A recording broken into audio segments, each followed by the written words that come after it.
Assalamualaikum warahmatullahi wabarakatuh. Teman-teman pengunjung kanal Nurwala, kami kali ini kedatangan tamu istimewa, guru kami, Mas Muhammad Nur Jabir, pegiat, aktivis dan sosok yang intens, concern betul dalam mengkampanyekan, mengenalkan Maulana Rumi di Indonesia. Kita akan dialog sedikit tentang buku beliau yang baru saja diterbitkan, terjemahan Masnawi, edisi jilid 1. Tapi sebelum itu saya ingin secara singkat menyampaikan kepada teman-teman bahwa ada soal mendasar yang patut kita evaluasi bersama. Bahwa sesungguhnya di dalam kebudayaan kita ini, kita sangat tertinggal dalam hal literasi, terutama terkait sastra sufi, Ustaz. Ya. Di bahasa Arab, Masnawi sudah diterbitkan, sudah diterjemahkan, sudah lama sekali. Bahasa Inggris oleh Nicholson juga sudah lama sekali. Bahasa Malaysia juga, bahasa Melayu sudah. Di Indonesia belum. Sudah ada pernah terjemahan oleh Pak Abdul Hadi WM, terbitan Bentang, jilid 1 saja. Tapi itu pun acuannya kepada bahasa Inggris. Jadi ini untuk pertama kalinya di dalam literasi kita di Indonesia, Ustaz Nur Jabir, Mas Jabir ini menerjemahkan dari bahasa asli Masnawi, itu dari bahasa Parsia. Ini penting sekali, mengingat selama ini kita mengakses dari sumber sekunder. Jadi teks aslinya bahasa Parsi, diterjemahkan ke dalam bahasa Inggris, lalu dari Inggris ke Indonesia. Jadi kita sudah ketiga. Ya. Ini untuk pertama kalinya diterjemahkan langsung dari bahasa Parsia.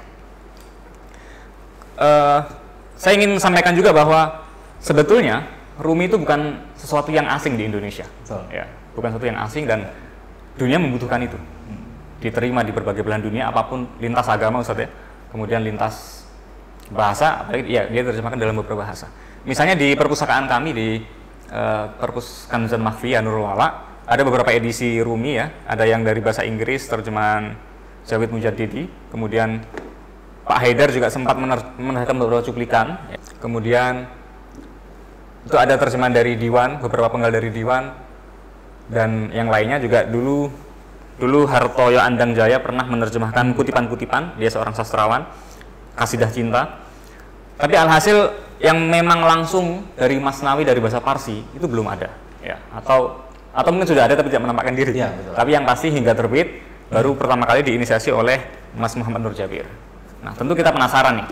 Saya kira ini menjadi buku penting dan siapapun yang punya concern pada spiritualitas ya, religiositas, terutama kepada dalam tradisi Islam ya, sufisme, tidak bisa tidak harus memiliki karya ini Masnawi Maknawi kitab 1 yang nanti kita berharap semoga dengan cepat segera menyusul sisanya ya, dari Mas Muhammad Nur Jabir. Nah, tentu teman-teman semua penasaran, saya juga sangat penasaran, kita ingin belajar bersama. Ini kebetulan beliau bersedia hadir di tempat kami. Pertama, ini rasa haus kita ingin tahu dong, sebetulnya kan Mas Jabir ini mendirikan Rumi Institute. Ya betul Mas.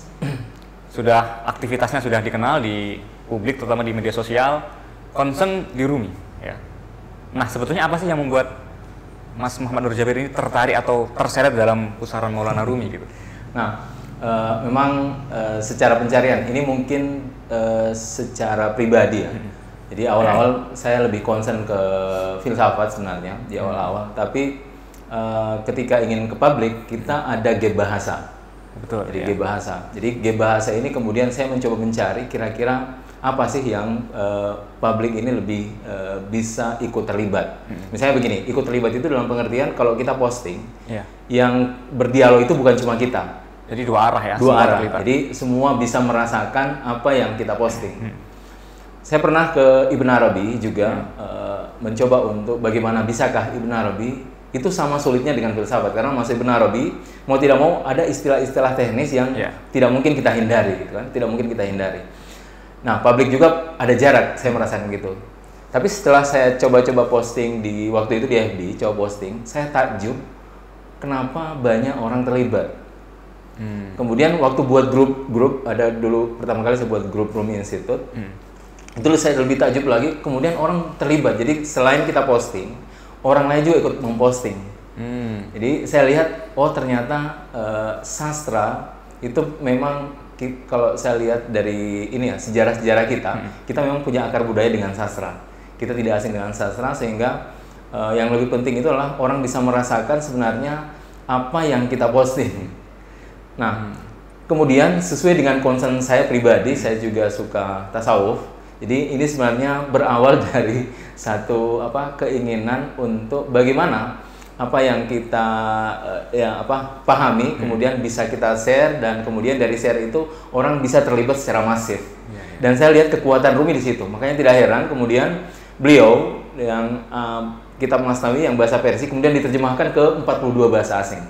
Jadi 42 bahasa ya. 42 bahasa asing, terjemahan 42 bahasa asing diterima oleh PBB. Tanggal 30 September diperingati sebagai Rumi's Day. Artinya memang secara global masyarakat menerima Maulana Rumi. Ada penulis Amerika namanya Franklin, dia menulis tentang Rumi, judulnya Rumi Dahulu dan Sekarang, Barat dan Timur. Dia secara detail, kan itu satu bentuk penelitian, secara detail dia menjelaskan bahwa ternyata hampir di beberapa negara itu ada seperti Rumi-Rumi Cafe yang sengaja dibuat untuk kemudian di situ mereka membaca komunitas gitu ya? Ya, komunitas. Jadi setiap negara itu ternyata ada komunitas-komunitas Rumi, baik itu dari misalnya dari Turki ya, karena kita banyak dari Turki, atau lembaga-lembaga yang independen yang memang mereka dirikan sendiri. Seperti di Amerika ada Rumi Cafe didirikan oleh Madonna, Demi Moore dengan Deepak Chopra. Oh, Deepak Chopra. Ya, Deepak Chopra. Kalau kita tahu ya, dia begitu konsen juga dengan spiritualis dengan Rumi. Jadi artinya waktu Mas Nur Jabir menggelindingkan tentang Rumi, itu animo masyarakat sudah tinggi ya? Sudah tinggi, luar biasa. Langsung disambut. Luar biasa. Saya kira ini juga menggambarkan bagaimana kebutuhan orang tentang itu. Betul, ya. Jadi bukan sekedar soal bahasa, tapi orang membutuhkan kontennya. Gitu. Betul. Oke. Kemudian Rumi memiliki banyak karya. Ya, dan tidak mudah gitu. Kira-kira waktu itu apa yang mendorong Mas Nur Jabir untuk, dan ini jalan berat saya kira ya, menerjemahkan buku 6 jilid ribuan, mendorong Mas Nur Jabir untuk memaksa, atau bukan memaksa, mungkin yang menikmati. Ya, betul, kan? memaksa sih. Memaksa ya. Jadi ada derita ya. Tapi juga derita mengandung kebahagiaan. Nah, memulai dan mengapa memaksakan diri untuk terjun dan memikul tugas berat ini, menerjemahkan. Nah, saya lihat pertama sudah banyak buku yang diterjemahkan Rumi, seperti Fihi Ma Fihi. Fihi Ma Fihi ya. Itu kan diterjemahkan, bahkan ada beberapa penerbit yang berbeda ya menerbitkan Fihi Ma Fihi. Kemudian ada juga saya lihat konsen ke Rubaiyat. Ada kawan kita juga yang menerjemahkan. Nah, cuma saya lihat Masnawi meskipun sudah diterjemahkan, kalau saya lihat di ininya, di teksnya, kita akan kehilangan konteks kalau kita tidak memasukkan seluruh unsur yang ada dalam Masnawi. Misalnya mulai dari penomoran, mulai dari tentang kisah yang di setiap capture, kemudian mulai tentang bagaimana menjelaskan dari satu kisah ke kisah lain, bagaimana kenapa harus ada pemotongan kisah. Jadi menurut saya itu banyak hal-hal yang perlu dijelaskan dalam Masnawi. Dan itu membuat saya kayaknya penting untuk diterjemahkan. Untuk diterjemahkan. Dan ini poin penting teman-teman, bahwa memang ini baru pertama kali juga melalui inisiasi Mas Nur Jabir, penomoran dalam terjemahan Masnawi. Kalau kita lihat dalam bahasa yang edisi-edisi yang lain, belum ada penomoran itu. Oke. Kemudian Mas Nur Jabir ini 2000 berapa? 2011. 2011 ya, bait ya. Ini butuh berapa lama menerjemahkannya? Dari awal? Ini butuh 2 tahun. 2 tahun ya? 2 tahun, karena setiap hari ya? Tidak juga setiap hari, tapi kadang saya menemukan ada satu bait yang butuh misalnya sampai 3 hari. Butuh kontemplasi ya, karena kedalamannya. Jadi misalnya begini, saya untuk menerjemahkan ini tentu butuh bantuan ya. Mulai dari Nicholson, saya butuh bantuan dari Nicholson, butuh bantuan dari terjemahan yang bahasa Melayu, dan juga menggunakan beberapa syarah, termasuk syarah khusus yang penulisnya Karim Zamani. Beliau juga konsen di Rumi. Dalam bahasa Parsi? Bahasa Persia, namanya Karim Zamani, penulis buku tentang Rumi. Syarahnya ada 6 jilid. Saya butuh itu, cuma dalam memilih diksi saya biasa ini butuh kontemplasi, karena ada 2 hal yang kita pikirkan. Pertama menerjemahkan, kedua bagaimana menjaga sastranya. Oke, ya. Nah, tentu itu pribadi saya, maksudnya itu kalau kita bahasa menggunakan zauk, itu zauk saya secara pribadi. Saya tidak tahu apakah orang menerima itu sastranya atau tidak, tapi menurut saya itu zauk saya secara pribadi. Karena memang itu memiliki sentuhan tersendiri ya. Dibanding hanya fokus pada makna tapi mengabaikan dimensi ini. Formalnya penyampaiannya itu beda. Kemudian ya kan penerjemah itu seringkali, saya juga penerjemah dalam buku-buku Arab, seringkali kita kadang menemukan satu term atau satu diksi yang karena dia memuat atau dia berasal dari tradisi budaya yang berbeda dengan kita dipaksa untuk belajar lebih gitu. Betul. Nah, kira-kira waktu penerjemahan ini, proses penerjemahan ini, Mas Nur Jabir itu melibatkan buku apa saja yang membantu dalam proses penerjemahan ini? Selain Karim Zamani yang disebut tadi. Selain Karim Zamani ada satu kitab namanya Nasr Nun Ra. Jadi Nasr Prosa, itu ya prosa.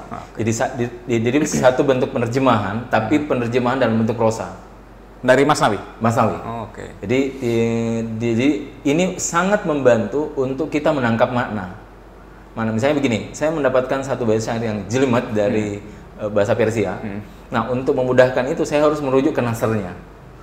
Jadi ada yang mengolah bahasa Persia juga, mengolah dari bahasa sastra tadi, bahasa puisi, bait puisi, kemudian dialihkan ke prosa. Di prosa sangat membantu. Judul bukunya Nasr Masnawi. Jadi satu bentuk mengubah proses dari puisi ke prosa. Tapi dari sekian buku itu yang paling direkomendasikan untuk membantu Karim Zamani karena dia membekali kita bagaimana menangkap makna dari bait syair. Dan masih belum ada terjemahannya ya? Belum ada terjemahan. Nah, ini juga saya kira ini nilai penting juga bahwa buku yang direkomendasikan oleh beliau itu masih aksesibel untuk orang yang ngerti bahasa Parsi. Iya, betul. Jadi bagi kebanyakan pembaca Indonesia saya kira masih kita belum aksesibel ke sana gitu. Kemudian juga begini, Mas Nur Jabir, 2 tahun itu kan tidak sebentar gitu ya. Iya. Berdialog dengan sebuah teks, bergelut di situ, tentu ada penderitaan lah ya, batin ya. Iya. Ada keterasingan, teralienasi dari kanan kiri. Tapi juga ada kebahagiaan di situ. Iya. Nah, kemelut apa yang dirasakan antara derita dan kebahagiaan itu saat proses 2 tahun berjibaku dengan penerjemahan teks Masnawi ini? Jadi 2 tahun itu karena sebenarnya lama menemukan pola. Jadi saya sejak awal bertanya metodologi apa yang paling bagus untuk penerjemahan ini. Jadi itu sembari menerjemahkan, sembari terus bertanya ini kira-kira apa ya? Kenapa? Apa kira-kira metode? Karena waktu saya memaksa untuk dari diksi ke diksi, maksudnya jelimet dengan diksinya, maksudnya bercoba untuk tetap kalau A ya A gitu. Tapi saya tidak menemukan sastranya, begitu. Jadi setelah berjalan ke sini kemari itu semakin menemukan polanya sendiri. Saya menemukan pola sendiri, yaitu pola bagaimana saya lebih concern kepada makna dan tetap menjaga sastranya. Ya, nah dalam pola ini tentu ada sesuatu yang terkadang saya harus menambahkan sesuatu dalam bait itu. Itu demi menjaga biar pembaca lebih paham. Seperti itu, lebih memahami daripada saya menjaga diksinya sebagaimana adanya, tapi orang nanti kebingungan ini maksudnya apa, seperti itu. Nah, jadi kalau persoalan deritanya itu sebenarnya lebih pada pencarian ini berbagai macam diksi, terus khususnya di istilah-istilah sofistik ya. Untuk memastikan padanan katanya. Nah, daripada saya berlama-lama misalnya mencari kamus istilah ini dan seterusnya, saya lebih bagus memanfaatkan Karim Zamani karena kebetulan beliau sebagai pensyarah. Jadi lebih banyak footnote, saya sengaja memberikan footnote, ada beberapa footnote. Jadi saya ambil dari Karim Zamani. Saya mengambil di situ untuk menambahkan istilah-istilah yang memang kita sulit mencari padanan katanya dalam bahasa Indonesia. Misalnya ada bait saya tentang nafahat itu kan gimana yang menerjemahkannya, nafat itu kan sulit. Jadi saya tetap nafat aja, lalu memberikan footnote. Gitu. Jadi kalau dibuat secara kasar persentasenya, itu antara derita dengan euforia ya, kebahagiaan meluap-luap saat tentu asik sekali menerjemahkan buku sehebat ini. Itu lebih banyak mana, Ustaz? Dalam waktu 2 tahun. Jujur lebih banyak deritanya. Cuma alhamdulillah saya bisa menikmati derita itu. Maksudnya begini, di antara seluruh penerjemahan yang pernah saya lakukan, ini yang paling saya nikmati. Ini yang paling saya nikmati. Kenapa? Saya dipaksa untuk menjaga sastranya. Jadi ketika menemukan itu satu bentuk kebahagiaan. Jadi secara personal untuk personal. Saya tidak tahu setelah teman-teman membaca ini, saya tahu apakah seperti itu. Tapi setelah menemukan, menurut saya itu sudah pas, itu satu bentuk kebahagiaan sendiri. Susah menemukan sastranya. Jadi ini memang saya kira paradoks dalam bekerja untuk dunia pengetahuan ya. Iya. Jadi menderita tapi orang bahagia dengan penderitaan. Jadi patos tuh pasti derita, tapi mengandung kebahagiaan yang mungkin tidak terungkap oleh kata-kata, tentu dialami luar biasa oleh sang pelakunya. Baik teman-teman, tadi kita sudah diskusi soal proses kreatif di balik penerjemahan buku Masnawi yang luar biasa dahsyat ini. Oke, pada edisi berikutnya nanti silahkan tonton terus video kami. Kita akan diskusi, akan bedah soal konten ya, terutama dalam hal apakah Masnawi ini memiliki struktur gitu. Ya. Masnawi itu kan ribuan bait dan tebal, apakah ada strukturnya untuk memahaminya? Kemudian yang kedua, mana yang lebih diutamakan? Karena biasanya kita membaca buku itu secara sistematis, tapi karena ini puisi dan tebal, apakah pembacaan secara lepas saja tanpa terikat oleh satu metodologi atau terikat oleh metodologi? Nanti kita akan diskusikan dengan Mas Nur Jabir. Dan terakhir, apakah ada standar atau kriteria di mana pemahaman kita terhadap Masnawi ini bisa disebut benar atau tidak benar gitu. Atau bebas sama sekali, bebas. Oke, nantikan di video kita selanjutnya. Terima kasih.